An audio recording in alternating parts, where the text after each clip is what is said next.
polyvagal theory is really so intuitive that one can call it a new paradigm or whatever, but it's not. It's really a reflection of who we are. So it's literally a map of our own physiology and what that physiology does as a neural platform for the behavior that we experience. We've been brought up with a viewpoint that whatever we do is intentional. And that's just not true. A lot of what we do is more on a reflexive level. And what we do intentionally is really a very narrow constraint. And for everyone who's in your class, they realize that if they wanted to do things, it's like study for an exam, and something happened in their family or their social life, forget it, which was more important to their body, their physiological state, their upset, their concerns. And that is really telling you an important message. It's saying your nervous system prioritizes your welfare.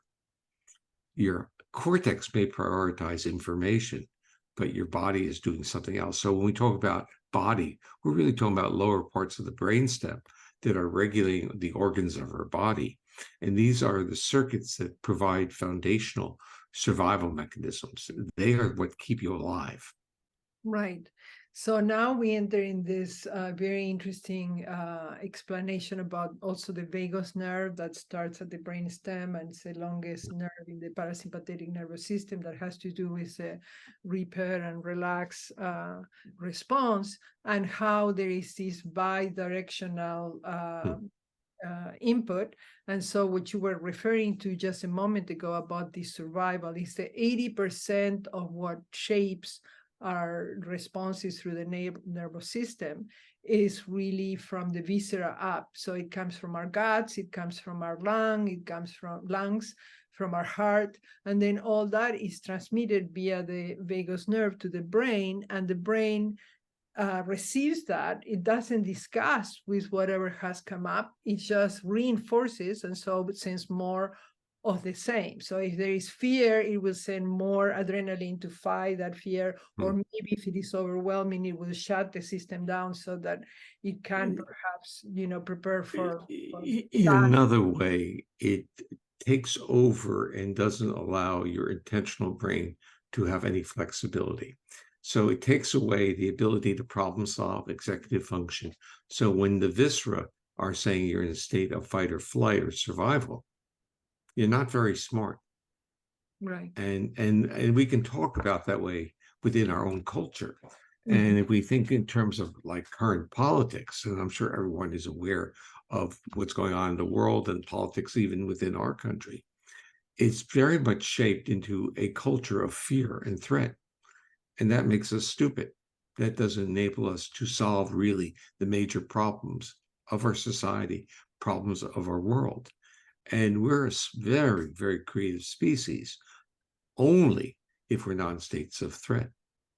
And so if we were the great managers of our society, and we want the most creative and successful society, we would create environments in which people would be safe. So polyvagal theory is really, let's say, it's who we are. I use the term claiming our evolutionary heritage. That evolutionary heritage in terms of our own neuroanatomy and how it developed in our own embryology is that the vagus actually split into two branches. One which regulated all the major organs below the gut, and this is where a lot of people, their trauma and their history lives in gut problems. Of course, when you get into a state of life threat, that's where it goes.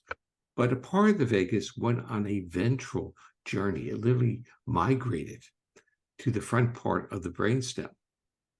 And in the front part of the brainstem, it got intertwined with the neurons that regulate the muscles of the face and voice. So what do we do now? We broadcast our heart, our physiological state of our heart in our voice and in our facial expressivity. And that's how we engage. We engage in a psychological space, which is really mirroring our physiological state. Because with this marriage of the cardiovascular vagus with the face and the heart, with the face and the voice, we now have a portal to calm the individual down by using face and voice. So this becomes very powerful. Right. You have given us so much in that last answer. So we can take some of the clues of how to create safety through voice and face, and also how to read the other person, not only for the tone of the voice, sometimes when the face and tone goes flat. And maybe continue with how can we bring safety within ourselves. Yeah, let's talk about safety within is really dependent upon safety with other. So this is the complicated issue. So we have literally, again, we're part of a culture. The culture says self-regulation is everything you need to get hold of yourself, control yourself. Well, the system of calming evolves from the system of nurturance at birth. So it's suckling. So the issue of ingestion. Okay, so we start talking about what I call a social engagement system, but the neural components of that are suck, swallow, breathe, and vocalize. So it's exactly what starts off at regulating that newborn infant is the same system that we use when we get older to calm ourselves down. And we use it through facial expressivity and vocalization and cueing with certain acoustic features of vocalizations that affect how our auditory system detects signals of safety. And then we even start using ingestion. So this becomes the real, of course, the interesting issue where a lot of people who literally don't feel safe will use ingestion to calm their bodies. And ingestion, which works pretty good, pretty well for a very young infant, even by the time that infant is 9 months old, social interaction becomes more potent than food. So a mother that disengages the infant and still sticks food in the infant's mouth is not effectively calming the child because the child wants the interaction. So the point I am saying is that we basically blame the victim by saying the reason you are not regulating your behavior is that you don't have self-regulation, when in reality, the history of that individual probably was that didn't have appropriate co-regulation. Because what we learn is that when individuals get disrupted, even adults, and they try to self-soothe themselves, they often do it with a visualization of a co-regulatory significant other, or I like to use the term, or another appropriate mammal. So they might think of their dog, their cat, their horse, or their partner, or their child, and then a smile will come to their face and their bodies will calm down.